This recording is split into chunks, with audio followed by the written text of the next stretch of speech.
attention, my audience attention, just about a really, really difficult time that I had in my life in 2019. It was March 2019, and I felt miserable. I felt terrible, and I'm thankful that God still, and I'm just thankful that God still decided to keep me here on this planet, because the evilness that goes on in Nigeria is immaculate. It's a lot. It's horrendous, and I don't think anyone can really change that. I think change comes from within when it comes to Nigerians and how they, put themselves forward, how they make their money. So we're going to talk about a very sensitive topic today. It was about my car accident that happened in March of 2019. I nearly lost my life on a freeway. I am going to insert photos. It was a terrible time. I led me into depression. I didn't have a car anymore. I had to use Uber for 2 months, which is really, really terrible. It sucks. It was something that it was a life changer for me, but I do thank God every day for me being here, and I pray to God. It's not easy to overcome such evilness. So what we're going to be discussing is the topic of Yoruba Demons. In Nigeria, we have over 200 languages, but of course we have our main subsector, tribes and all of that. So when you think of Nigeria, you're going to think of different traditions. So it's comprised of 3 major categories, 3 major tribes. So Yoruba, Igbo, and Hausa is what comprises the whole Nigeria language. There are some other languages like in a mini sector, but the derivative comes from those 3 mentioned languages and those 3 mentioned cultures I just said. So Igbo, Yoruba, and Hausa. Hausa is normally it's like the Muslim sector of Nigeria. It's like a lot of them reside in Abuja. Very nice people, very down to earth. Some can be crazy with the Boko Haram, so don't just think it's all sweet and sunshine there. They can be crazy. We actually have our current president, and he's from Hausa. He speaks Hausa language. So that's what we have there. That's the Hausa sector. It's like a Muslim. Sometimes you'll see them cover their face, just like a regular Muslim would. They pray on every Friday at 5 o'clock. So they take prayer seriously. And yeah, those are the kind of quiet ones, the ones you really don't hear too much causative things or crazy things from. Those are what we would consider the nice ones of Nigeria. Then we have the Igbos, which represent my tribe. So the Igbos are known to be pretty rude at times, very direct, very blunt, which I fully accept. They also say, Igbos are very, beautiful. The girls are beautiful. They, beautiful skin and all of that. And the food is delicious. I think everyone in America has tried Igbo food, and it's immaculate. So that's the Igbo culture there. You do see a lot of Igbos in America and just all over the world, so they want to be known a lot in society. So that's what Igbos are. We have our own separate language. So all these tribes speak different languages, not the same. And yeah, we have our states. You'll see a lot of Igbo states in East Nigeria, like the east side, like Imo, Anambra, all of that. And then the next, tribal one we have, which is the worst one to me. Some can probably say I'm wrong, but it's the Yoruba culture. It's the Yoruba tribe. Now they have their own language. They have, different states as well in Nigeria. So they have Oyo State, they have Lagos State, which a lot of them reside in. They have so many other states. Benin as well, they speak Yoruba. So it's a lot of, and that's what we're going to discuss today. It's a lot of evilness that goes on with that culture. That's why I really don't like speaking on it. They believe a lot in spiritual confirmations from evil and the devil. So that in turn leads into voodoo. They do a lot of voodoo. They do a lot of rituals to become successful and make it in life. And I feel like if you're going to do something so evil like that at the expense of others, like you wouldn't care, really don't care about this person's life or their existence, and you would do such an evil act like that and take someone's life, it's beyond imagination to me. And that's why I hate this culture so much, because it actually happened to me. So I definitely want to delve into that and kind of discuss that, because it's a very, very sensitive topic.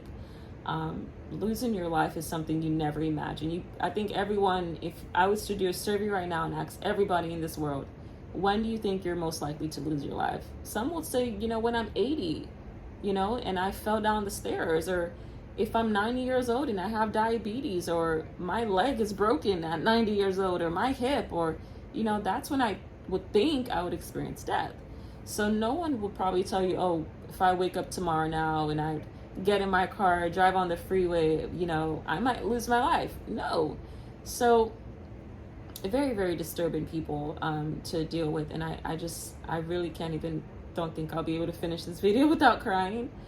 But they're very evil. They practice rituals. They even mask some of their churches, and they do false prayers there. They worship the devil, and it comprises of 90% of voodoo. When you hear that word Yoruba, you're going to know what it means. And a lot of people have said this as well. I had a Cameroon friend tell me this as well. Like, Yorubas are just terrible.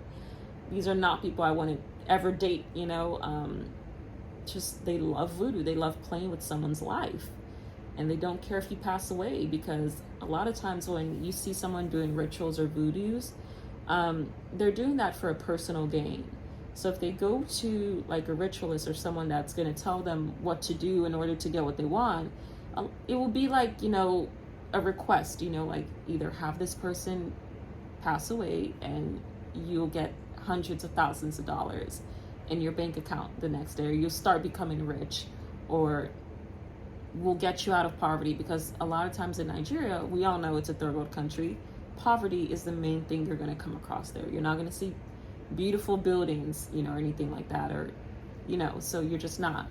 And poverty is the main motive for people doing these rituals. People want to get out of poverty, and I get it, but there's a time and place for everything, and you cannot succeed on the demise or on the downfall of someone else. You just can't, so I'm just glad I prayed and I prayed and I prayed, and God made it possible for me to still be here today, because it's terrible.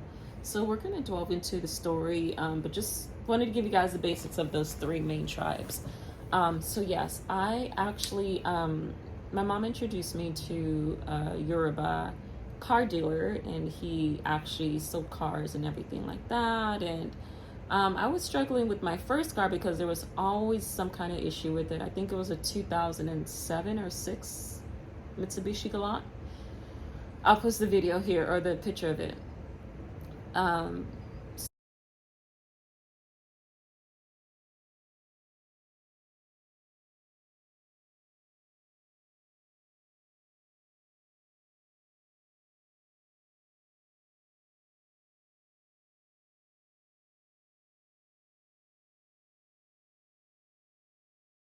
She decided, okay, why not change your car? Why not get something like a Toyota? Something that's going to help you finish off college, because, you're going to be driving to school, you're going to be handling your business. Try it.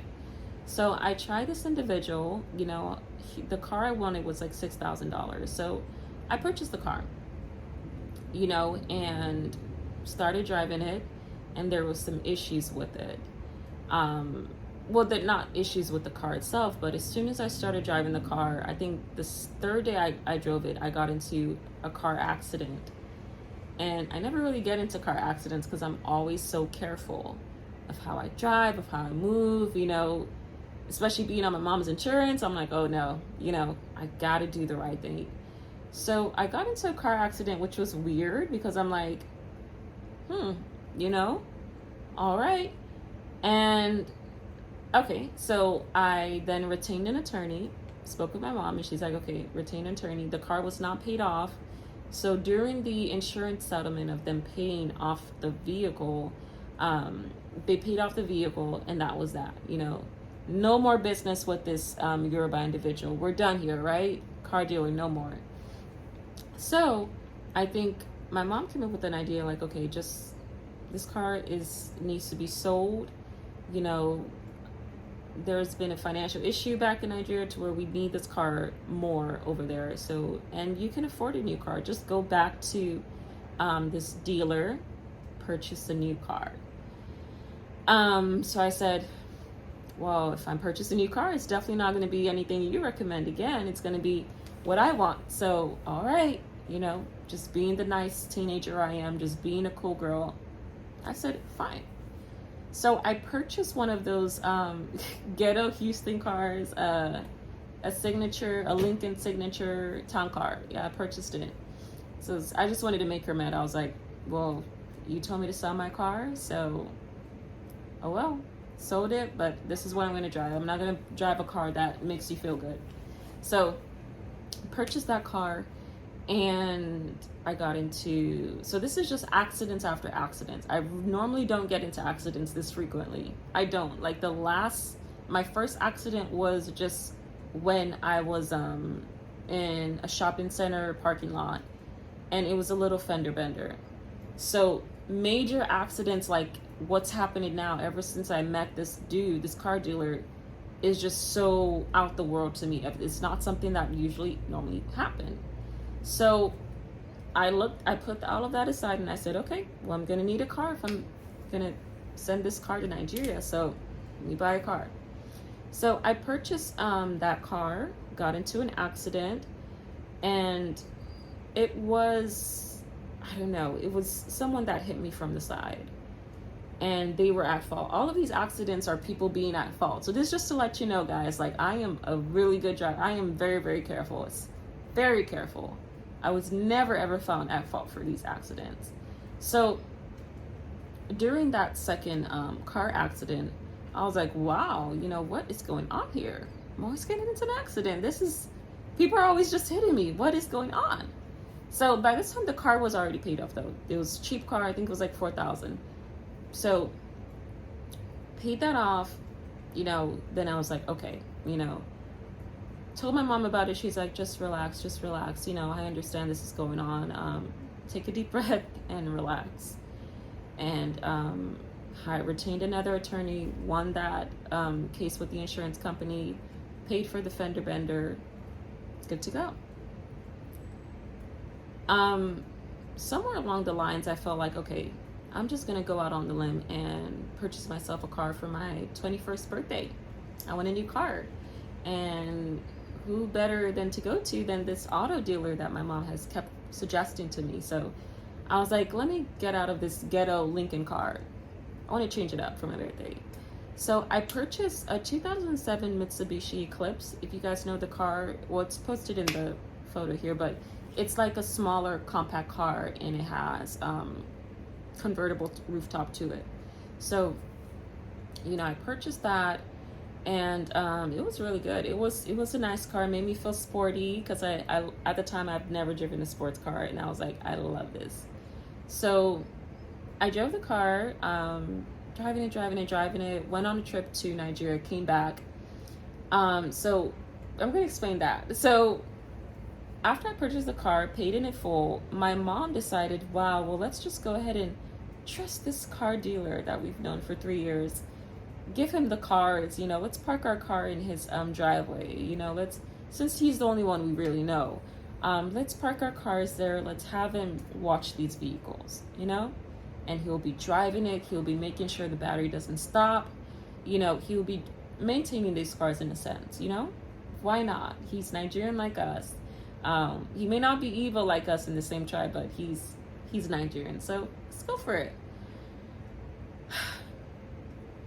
I actually just wanted to park my car in the parking lot there. I felt better just parking it in the apartment complex, where I really didn't want to just give him my car, because I didn't know, there's just so many mysterious things happening, and I'm like, these accidents I feel are just not going to come to an end if we keep doing business with him. So we did that, came back from the trip to Nigeria, picked up our cars, and that's where the tumultuous car accidents started occurring. And this was more severe accidents that are not in my fault, that I'm not the reason for. So I was going to work one day. Wow, this is terrible.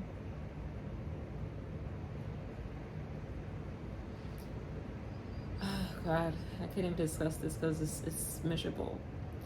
Going to work one day, right? Went to lunch.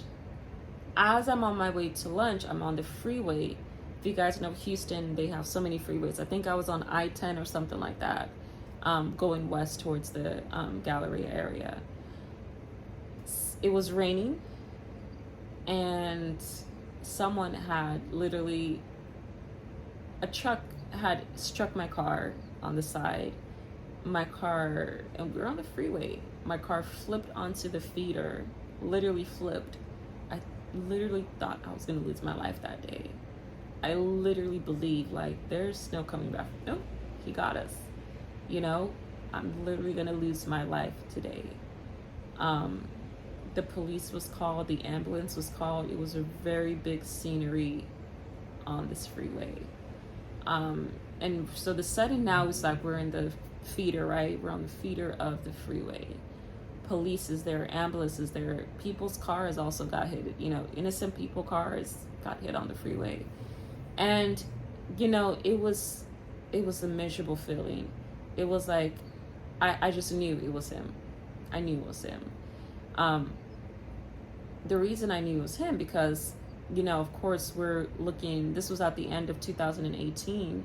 I gave him like $1,000 in December. Then I gave him another $1,000 in January because I wanted to upgrade to a bigger SUV, like an Audi or something like that. And he was like, yes. I know the car. I'm going to get it for you. You know, I will make sure this car is available if you provide this down payment. So do your down payment of $2,000 to $3,000, and I'll make sure you get this car. And it was the worst mistake of my life, because he used me for rituals. Like, the money I was giving him, I never got a car within the time frame I was supposed to. I was supposed to be due to get the car in February. When I did my taxes in February, I gave him all of my money, so that was like another $3,000 he got.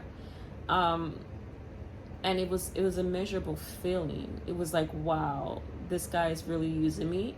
So I was originally supposed to get the car in February. I didn't get it till June 1st of 2019, which made me irate and furious, because I'm like, I got into an accident here,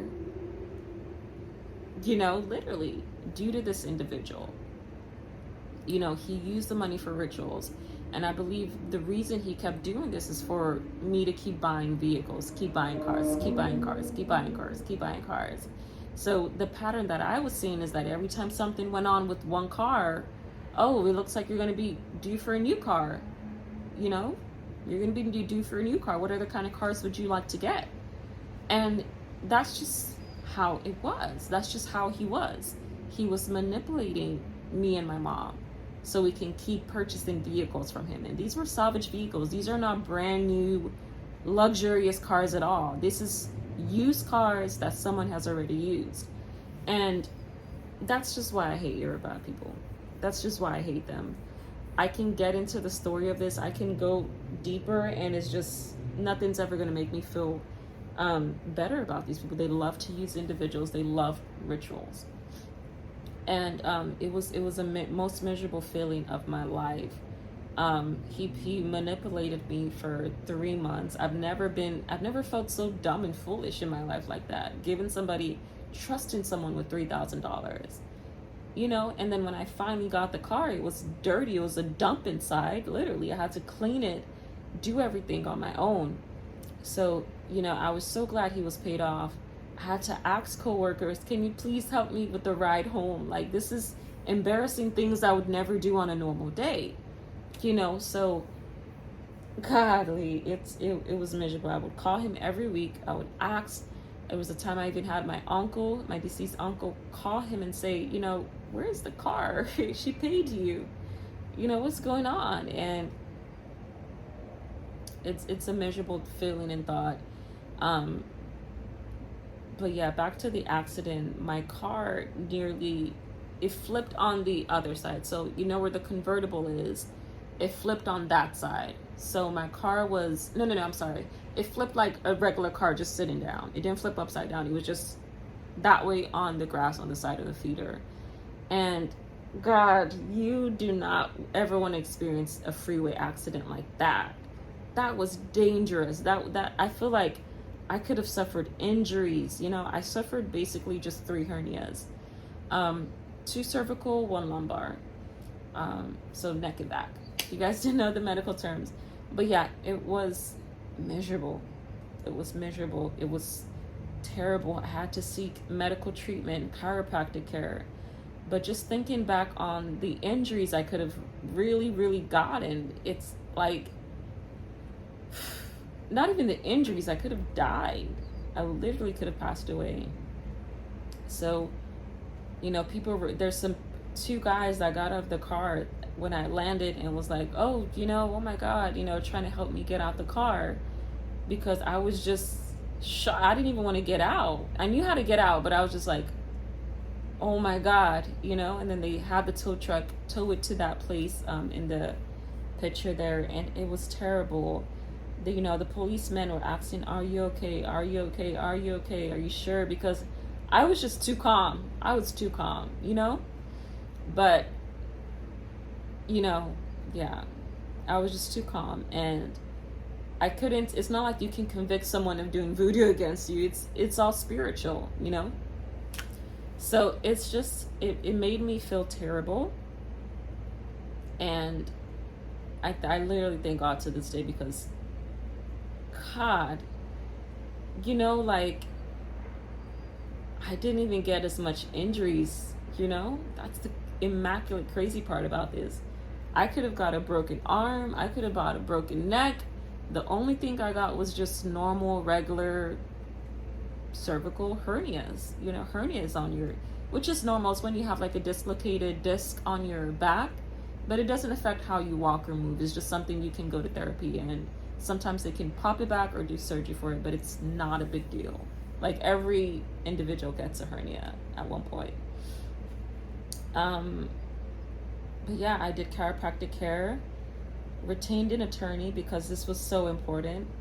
After retaining my attorney, the insurance paid a whopping good amount for that. I wanted to take it to court. I honestly did, because I was like, this was just miserable. I wanted to take it to court, honestly. But I was like, this happened in 2019. Suit was filed like in 2021. I just wanted to end. I didn't ever want to think about that moment again, or being used like that. I was like, okay, we filed a lawsuit. The insurance company accepts liability. Just write me my check. There's no amount of money that can even suffice for my life. I could have died. So, just thankful for that. But that is unfortunately not where it ends. So he also did rituals on the Audi I bought as well, which is why I sold it. He did rituals on it, because I didn't get into an accident, but the crazy part about it was last year in March, and I made a video about this as well. Someone, I think he just put a ritual out there like, okay, this car is gonna be messed up, something's gonna go wrong with this car, or something bad is gonna happen. So the voodoo he put on it was that exactly. And I literally just had the car for 2 years. I was getting right on 2 years, and someone smashed the windows, and both of my windows in the car, smashed it to where, like, I was at a dentist appointment, and they were like, wow, like, did you know this just happened to you? And it was a sign I really had to just sell that vehicle and never do salvage vehicles again. Never drive a salvage car. Never ever do it, And that was exactly what I did. I sold it. I said, good riddance with that, and that's it. But yeah, it's just bad things just kept happening. I'd have the worst voodoo placed on my life. The worst thing, and I almost passed away. So this is why it's just important to always pray to God. You never know what someone's planning against you. You never know, and you need that protection. You need that spiritual backup to ensure your life is not in jeopardy. So a lot of Nigerians can relate with that. Secondly, I do want to bring up a topic as well, of a Yoruba individual. I'm not just saying my own story here. This is an actual real life story that happened to a white girl named Mackenzie. She met a guy on like a dating app, and she wanted to make a little bit more money, like who doesn't want to do that? But she decided to go the wrong way about it by, pursuing a guy on a dating app, which can be very dangerous, and can lead to your demise. And that's exactly what happened here. So she went to see this guy. His name was Ayola. He's a Yoruba guy as well from Nigeria. So I guess the intentions there was to meet up, chill, he was probably going to give her some money for her time spent, or, something like that. But that wasn't the case when they got home. Sorry. So he actually smashed her head with something, buried her in the back, and burned her to pieces.